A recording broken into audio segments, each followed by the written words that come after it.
Danny, it's going to be a busy offseason for the defending MLS Cup champs. I mean, is that not what your hat says right there? Enter Miami, man. First time I've talked to Yeah, man. you on an episode since they won. You know what's funny about these hats is that you could tell that they had them all printed pre-game without the logo on it. Because when I Yeah. actually went to the store, it's almost like something that got screen printed, and a lot of them were like off center. You could tell that they were hurrying up doing it really quickly. So I had to like look through all of them, make sure mine was centered. But yeah, man, it's nice. We're the champs. Everybody else can eat it because everybody's been talking so much nonsense. I can tell now that you say that. I can see like the little patch where they added Yeah, the Inter Miami logo. But hey, man, either way, it's they yeah, man. won. Yeah, I can tell for sure. Yeah, so I got the one that was most centered, but all good. I got it right after the game, and I'm happy. Yeah, I mean, how could you be upset? They just won MLS Cup, right? You called it. You said they were going to win it the whole time. And yeah, Hey, I was we a little did have a skeptical. few debates about that. Yeah, I was skeptical about it just because of certain players on the team not living up to the expectations they need to win. But they made a couple changes and everything was good. They ended up winning MLS Cup, and they deserve a lot of credit. And I know all the Inter Miami fans are happy to have their last regular season game at Dry Pink, Shea Stadium, whatever the hell you want to call it. Have their last game there, end in the MLS Cup. I mean, it's a perfect ending. Absolutely, and I mean everybody knows that it technically isn't the last game at that stadium. They're still gonna have at least one match in the Champions Cup that everybody assumes would be played at Chase Stadium. But I'm planning on not going to that game just because I want this to be the last memory I have at that stadium. So I won't be Yeah. going over there. It's a beautiful way to kind of put a bow on that era. And they're not having a parade. They're not having a celebration. They're holding it all off to do it with the new stadium. So no parade, no celebration. They're holding off everything to kind of celebrate this year's cup in the new stadium. So they're going to keep us waiting for the celebration. But yeah, it's coming. New stadium, though. It's going to be awesome. And let's talk about who's going to be at the new stadium. All the players. They just announced today the roster moves, and we expected this, right? There's always roster moves and players that they move off of after every season. And normally, hey, real quick, if you're enjoying this video, make sure you give it a like down below and subscribe to the channel if you haven't already. We are 500 subscribers away from 12,000, and our goal is to hit that number by the end of this year.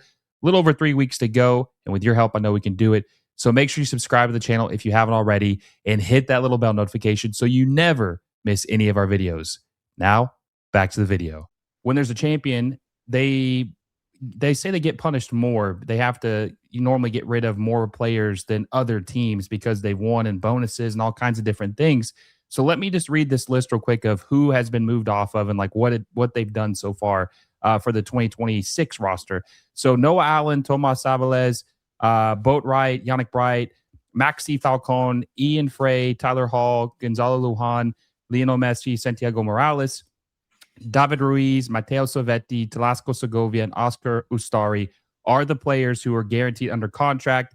And then contract options exercise. Rodrigo DePaul, you and I both know he was on loan this season with essentially a guarantee that they would agree to buy him after the season so he wouldn't count as a DP, which got people's feathers ruffled, if you want to say. People were pissed off about that.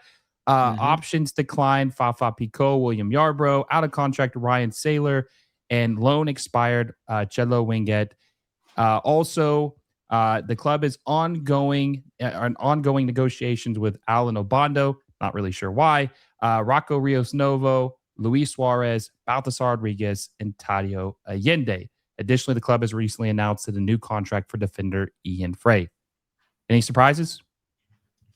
The fact that they're still trying to figure out how to keep Obando on here is a little surprising, but not too many surprises. We expected Fafa to be gone, Yarborough, Ryan Saylor. I don't know how Ryan Saylor hung around this long, but shout out to him for sticking around for and enjoying the ride. And Chelo, it's unfortunate with Chelo because there was no option to buy. He had to go back, but I always felt like he was a solid starter and even a better backup. So it was unfortunate to see him go, but I believe he was making 700,000 a year. So you can't pay 700,000 a year for a backup right back. So I understand. So not too many surprises. Yeah, I would say Ryan Saylor is honestly a guy that you kind of forget's even on the team, unless you're Yeah. Ryan Saylor's family, right? You forget he's even Right. on the club. But yeah, I mean, as far as surprises, I really didn't see anything either. As far as well, maybe a couple on the ongoing negotiations. Cello, like you said, they weren't going to buy him. I don't think there ever was an option. Like you said, it was just pretty much a loan deal. Hmm. What it would have cost they buy him probably would have been way too much for what they were willing to pay. He probably would have cost like $2 million at least, I would expect, to get him. I don't think there was ever a price tag, at least announced. So I'm not sure what it would be. But again, he was the backup right back. You can't spend Yeah. money on the backup right back, especially in a league like the MLS. No, 100%. Now, as far as players that are on negotiations, because one of the reasons I want to talk about these roster changes is because, Jorge Mas said after they won MLS Cup that their next goal is to win the Concacaf Champions Cup.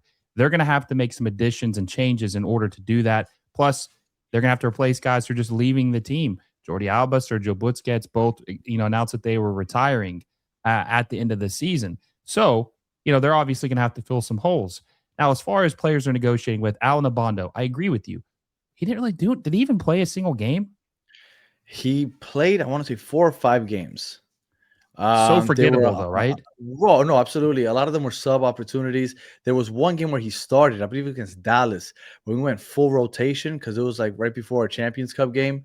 And I believe he scored a goal there, but he didn't look comfortable. He never really had a chance to get comfortable. And then we just never saw him again. He stopped. The last game he played was a couple weeks before the Club World Cup, and we literally never saw him again. The next time I saw him, he was wearing goggles in the locker room when they were throwing champagne everywhere after they won the cup.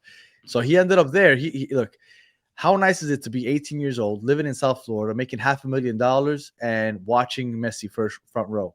Like, I mean, I can't blame the kid. Like, he had the good life for about 6 months. Well, and honestly, though, I'm surprised, but he could be a cheap option. Now, the 500K is, a little pricey for what he's done, but they're not having to pay a loan fee for him or a transfer fee for him. So he's just a depth spot, right? Where they don't have to pay a transfer fee. So it kind of makes sense for depth purposes why they might want him back. And maybe he, like you said, he's 18. Maybe he still has, he still probably has a high ceiling. Maybe he'll get more minutes in 2026. I don't know. There was another thing too, where we don't even know who really owns him because I've heard Atletico Madrid owns him or bought his rights. So That was the understanding, was that we loaned him from Atletico Madrid. Now I've heard in recent weeks, people say that that's not a fact.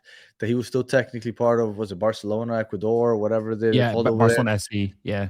Yeah. So I don't know what it is, but regardless, he's not ours. We loaned him. Yes. He's on loan, whether it be Atletico Madrid or Barcelona SC.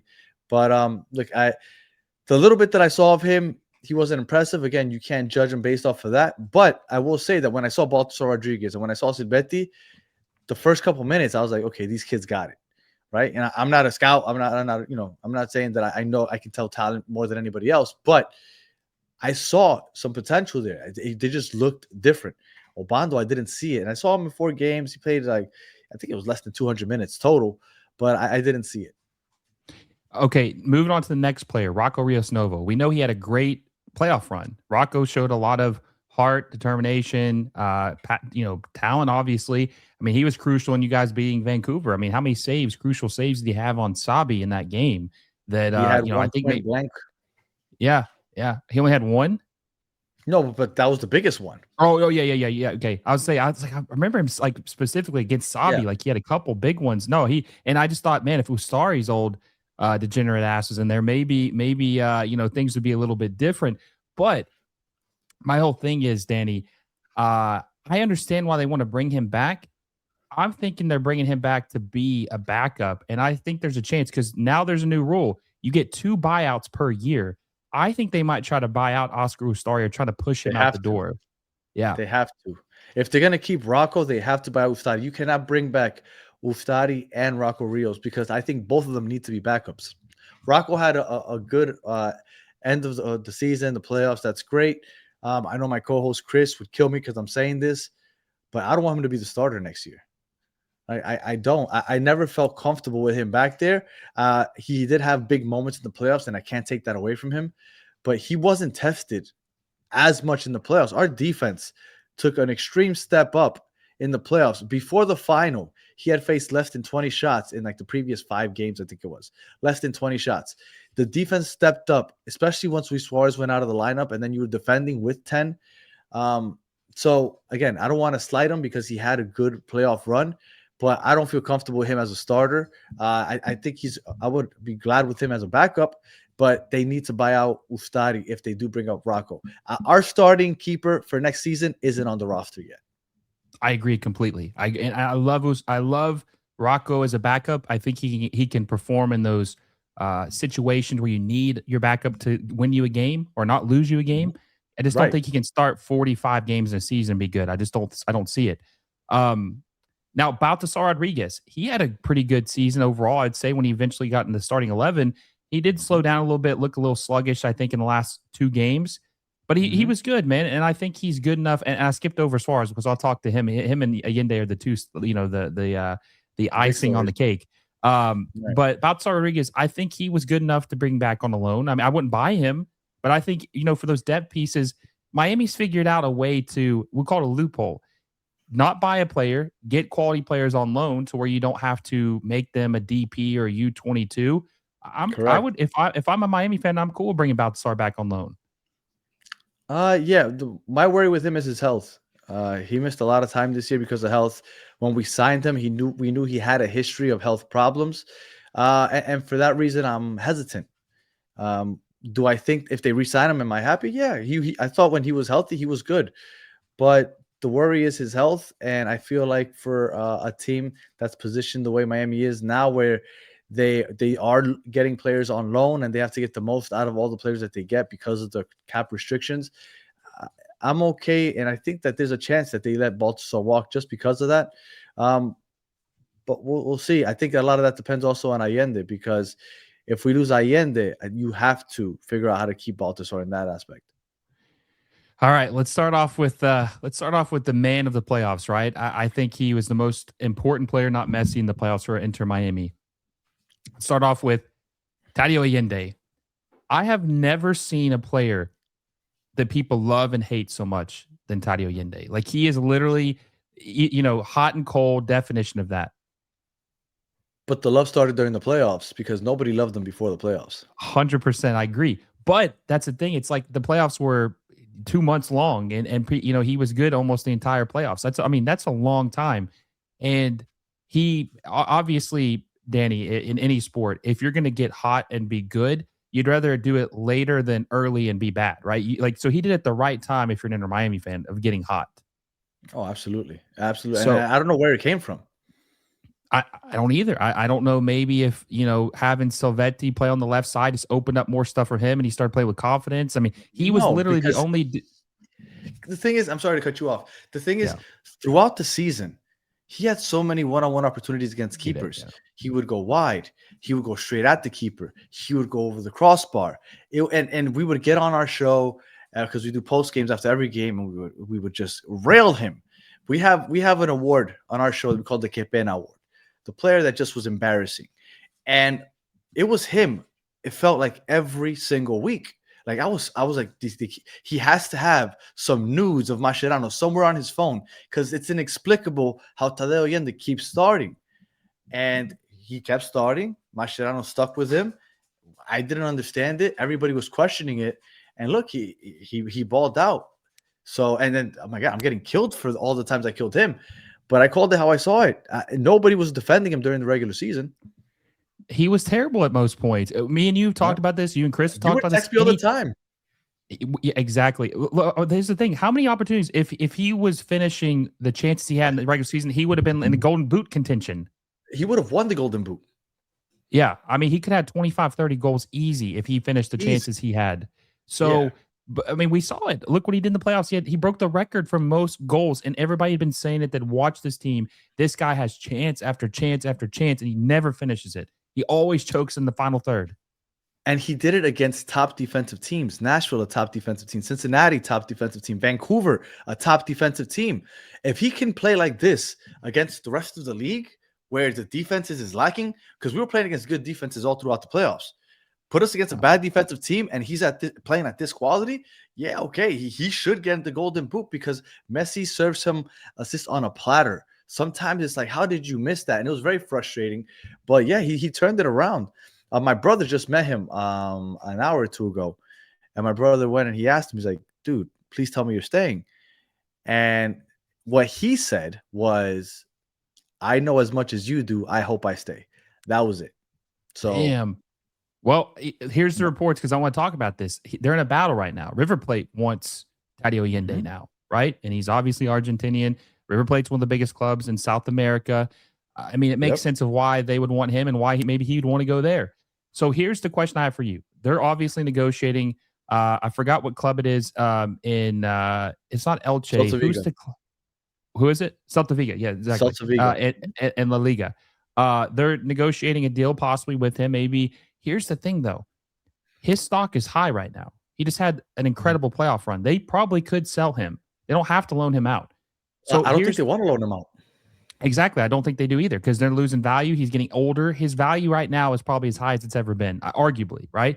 So here's the question. And I even said this. Inter Miami, you're going to have to battle to keep him. Okay. Are they going to buy him, which is probably going to cost several $1 million? Like when I say several, I don't mean like, 10 or 12. I meant like maybe $4, $5, $6 million. Are they willing? He would be a DP if they did that. Are you willing to make Tadeo Allende a DP? No, absolutely not. Absolutely not. Look, I appreciate what he did in the playoffs. We had the discussion on our show. Is he technically a legend of the club? With a run like that in the playoffs, you have to be a legend of the club. Yeah. But he told me who he was. Now, can he do this consistently? I don't know. Am I willing to pay a DP contract to find out? Absolutely not. I don't know if he can do this consistently for a whole year. He had a hot start to the year this year also. When the season started off, I think it was like the first 3 or 4 games, he notched like 5 or 6 goals. Like it was a hot start. I remember so much so that my co-host was constantly betting on him every game, anytime goal, and he was winning every single week.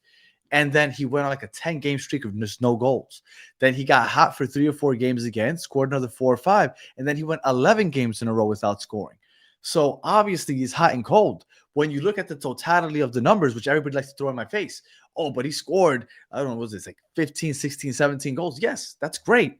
But if he does it in a span of 4 or 5 games and you play 34 games, was that really a good season? I don't think so. I need you to give me that more consistently. I get that you can give me it in chunks, but that doesn't do me any good during those long stretches when you do nothing. I need somebody that can give me consistent. Now, again, I don't know if he just finally figured it out. Maybe he figures something out during these playoffs, and maybe he's gonna win the Golden Boot next year. Maybe they'll give him the DP contract and they'll make me shut up. But if the decision was mine, absolutely not would I take that risk, because I'm worried that he's not going to be able to do that consistently. And a DP contract needs to be to at least in my opinion, needs to go to somebody that you are 100% sure can give you value consistently throughout the year. And I wouldn't say that Allende has proven that yet. I get the 6-game stretch was awesome, but how's he going to look game 12 of the next regular season? I don't know. Well, also too, how many of those goals were set up by Messi? And I'm not trying to punish him by that, but it's like you said, he was put it on a platter. A DP spot is a guy who's able to take over the game on their own, not because their teammates setting them up. Right. Well, and again, I want to give him grace because he finally started, because he wasn't finishing those chances, period. Yeah. Right. And then on our show yesterday, we were having this conversation also, and they were like, yeah, but you need a speed. Who else is going to give you that speed? I think half the world can. Like, finding pacey players is easy in football. You got to find the ones that can finish, like the ones that just don't have the pace. Now, like I said, maybe he figured it out. My worry is a DP contract. I think that's too much for him. If they give it to him, I'll pray that it works out, but I wouldn't do it. You'd have to admit, if they did make him a DP, not only would you be skeptical, right? But it'd be underwhelming. You're making a guy who was already on the team a DP. And not just that, we were killing him already last year. Yeah. Could you imagine the fan base? Because everybody's loving him now. Look, my brother went and he got in line to get an autograph. Like, nobody's getting his autograph 2 months ago, right? Yeah. So I get it. Everybody's in love with him now. But if he gets a DP contract, the expectations go up. The pressure goes up. He has to produce. I've never seen a player that gets bitched at by Messi on the pitch before, except for Allende. Allende was constantly getting bitched at during the games by Messi. You got to be here, or you got to give me the ball there. Like, he was having a really bad season. And again, he turned it around. So it's hard to keep – I don't want to keep talking negatively about it because he had such a good end of the year. But if you're talking about a DP contract, I don't know. I just don't see it. I wouldn't do it. No, I agree. Now let's talk about the last guy who they're negotiating with, and that My is favorite guy. La Tortuga, the biter, or the elderly abuser, we'll say. So they are in contract negotiations with Luis Suarez too.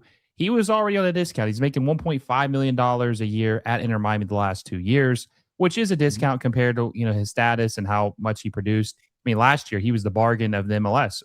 21 Oh, goals for 100%. 1.5 mil, absolute steal. Um, Now there was rumors about him possibly going back to Nacional, his childhood club in Uruguay. It looks like that's off the table. So, do you want Louis? I know, obviously, you have a pretty, strong opinion of Luis Suarez. You're not a big fan of his. Do you want to see him back in pink next year? I've never been a big fan of his. I've never made that a secret. But I have been his biggest defender on the pitch this year because I think a lot of people were criticizing him for his production this year, and I think that he's better than what people are giving him credit for. He still gets respect from the defenders. He still takes players and defenders with him, opening up space for others. Like he still contributes a lot in the attack, even if he's not finishing. With that said, he wasn't finishing as consistently as he used to. Like he blew a lot of opportunities also. Now he still was, I think he had double-digit assists, double-digit goals, double-digit assists. He had a decent year. But when you aren't producing the way you were the first year you were here, and then you bring all that extra baggage with you, the donkey kicks, the spitting on people, the bitching at other players and referees all the time, bitching at your teammates. I don't know why he hated Fafa so much, but as soon as Fafa was on the pitch, Fafa doesn't even touch the ball and he's yelling at Fafa. Like the way his personality is, I feel like the contributions that he's given us isn't worth the baggage that he brings otherwise. So I, for that reason, would want him. Now, if they decide to bring him back and he decides that he'll take, because what I think it is, it's going to be a lesser role coming off the bench. I think he is the best backup striker in the league if he ends up being that, hands down. Now, will he agree to that? I don't know. How much money would that be to be a backup striker? I don't know that either. I'm hoping that he just walks away from the game and I never have to see his face again. But again, if he comes back, I think that he is the best backup striker in the league. And that's I guess a good thing for the team technically on the pitch. The one thing I don't understand is he's lost his starting spot. He's not getting it back. I mean, they just won MLS. No, They played the best ball of the season without him, right? So why he does he literally want him to didn't come play back? a second. Why does he want to come back so bad? If they're telling him he's going to the bench and he's going to have to make, let's say he's making 1.5 now. Let's say they offer him 500,000 a year, which is probably about what a backup striker would make. Why would he want to come back? I think he loves the game. I think he enjoys being teammates with Messi. You know, that has to be it. And again, and I think that as a backup striker, putting his broken knees to work just 10, 15 minutes a game, maybe that'll work out for him. Like I said, but the baggage that he brings is big. Honestly, the biggest reason that I wouldn't want him back.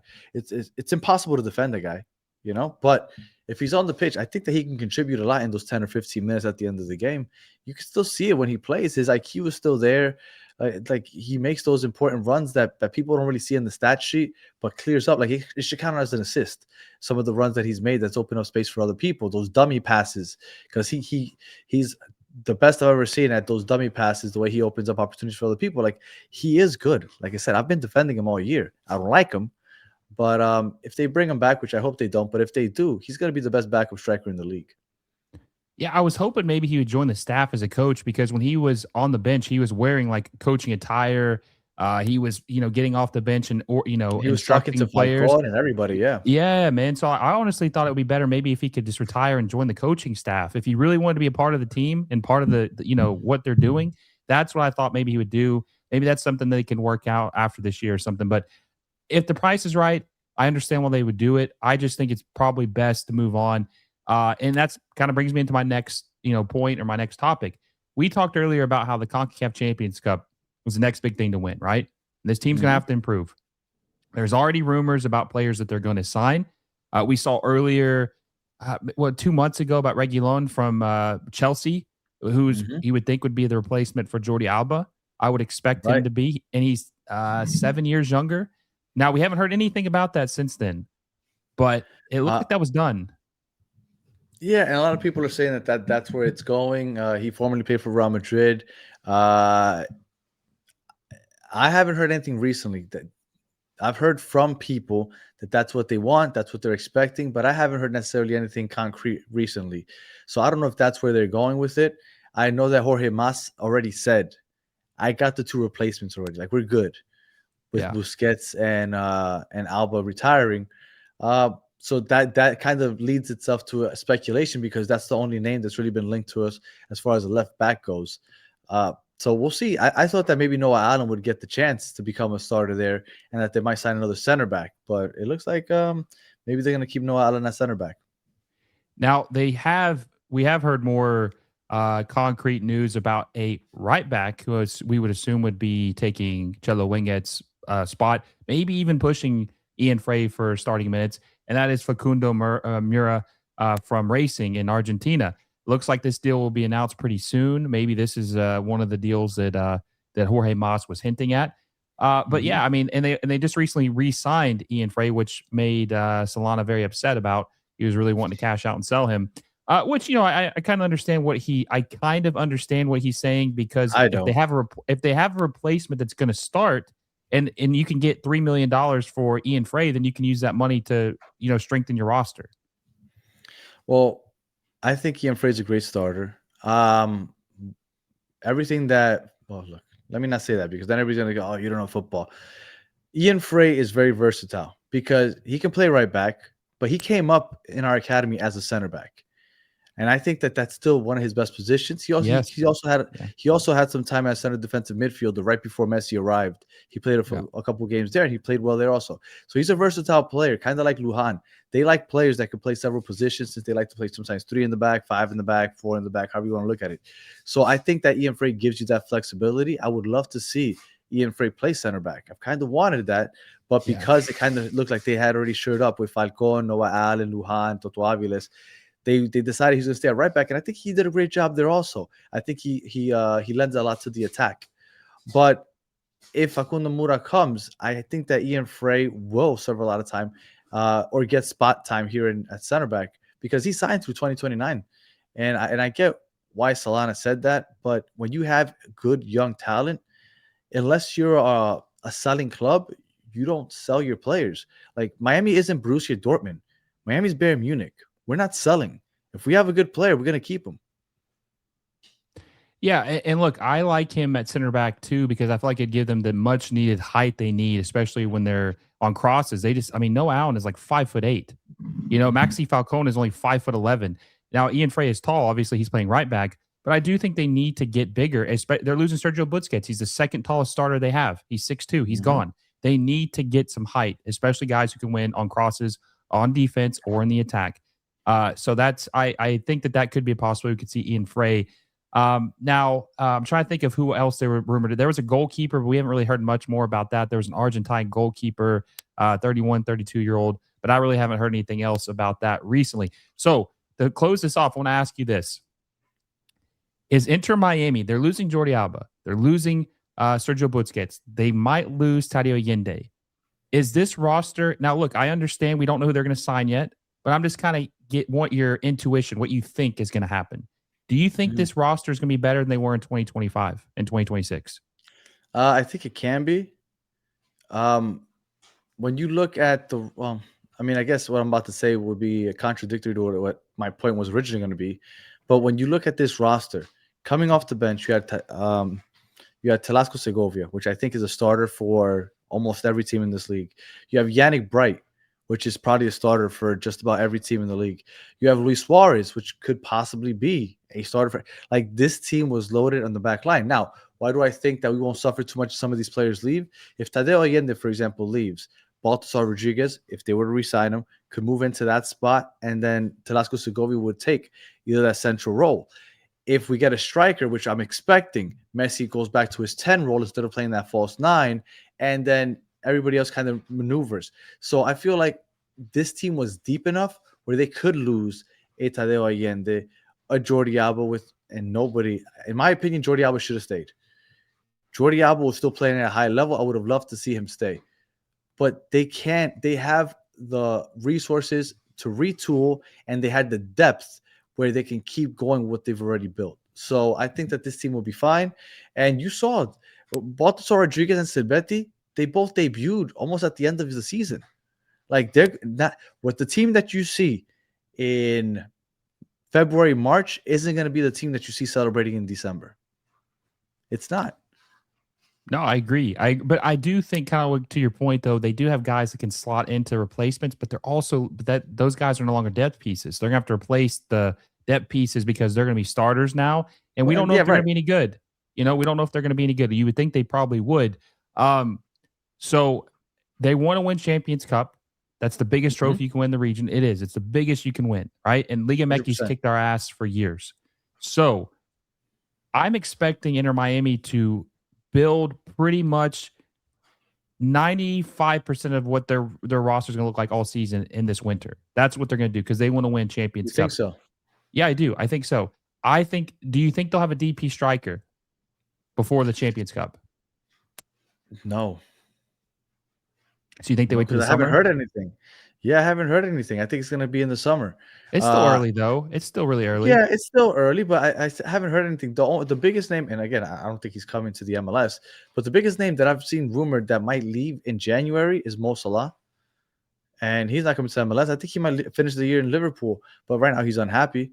But I haven't heard anything. I know Griezmann is a big name that's out there. I don't know if he'd come, but again, that would be after the World Cup. Because of the World Cup, you're not going to see many big names moving over to the MLS.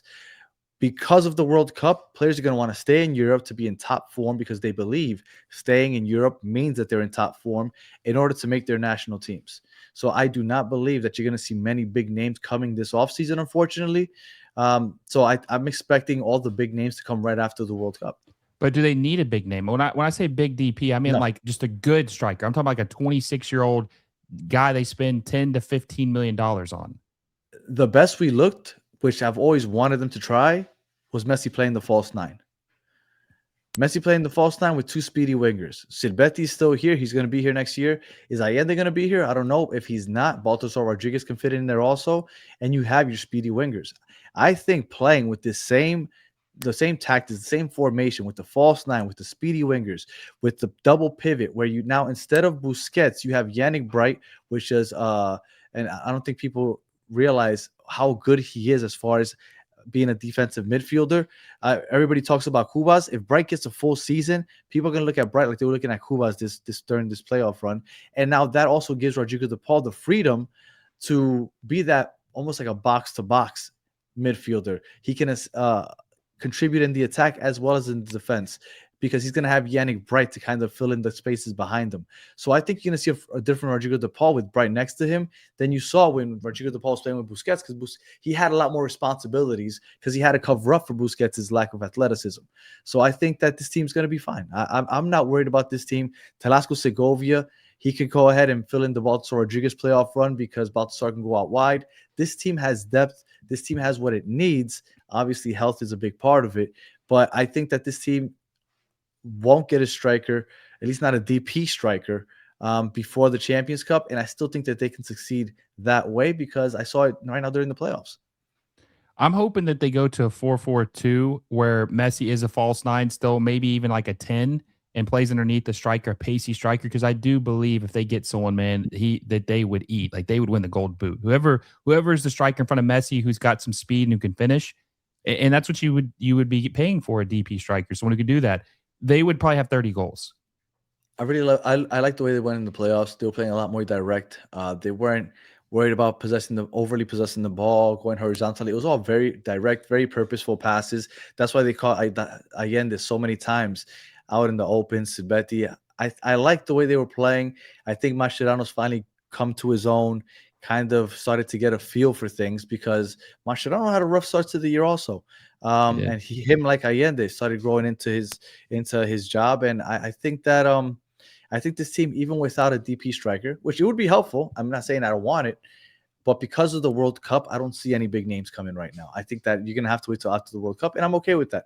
I think that this team can compete in the Champions Cup without it. And look, they got another, I don't want to say cakewalk, but I mean, it's either Ottawa or Nashville in the round of 16. No disrespect to Nashville, but Miami kind of owns Nashville. So I think that they have a decent path to the quarterfinals, where they would either play Club America or Philadelphia. And if they play Philadelphia, they're going to spank them also. So Miami's just been given some of these red carpets like the Galaxy and LAFC and the other side of the bracket. I think that they have a chance to make it far with or without a striker. We'll see what happens. I mean, we got a long off season. Just literally the season ended a week ago, this coming Saturday. So we'll see what happens. There's a lot of flexibility. They're moving off some guys. We'll see what they bring back.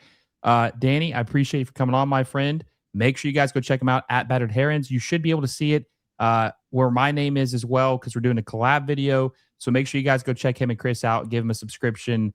And he's the biggest and the best Inter Miami podcast him and Chris have. So make sure you guys go check him out. Any final thoughts before you head out, my friend? No, it sucks, man. I've been enjoying this championship, and over the last 2 or 3 days, I've already been talking about 2026. Like, you have no chance to really like just enjoy the win, because that's it. Everybody wants to talk about next season already. We'll see if they repeat. They're gonna have a good chance, and they'd be the first one to do it since LA Galaxy 2011, 2012. Guys, I appreciate you for tuning in. If you like this, make sure you like it down below. Subscribe to the channel if you haven't already. Hit the little bell You think notification. Messi gets So never. 3-peat MVP 3 years in a row? Maybe. Okay. We'll say that for another day. We'll say that for another day, because that's going to be an Right. interesting off-season topic right before the season starts. Guys, appreciate you guys for tuning in. Until next time, I will see you all soon.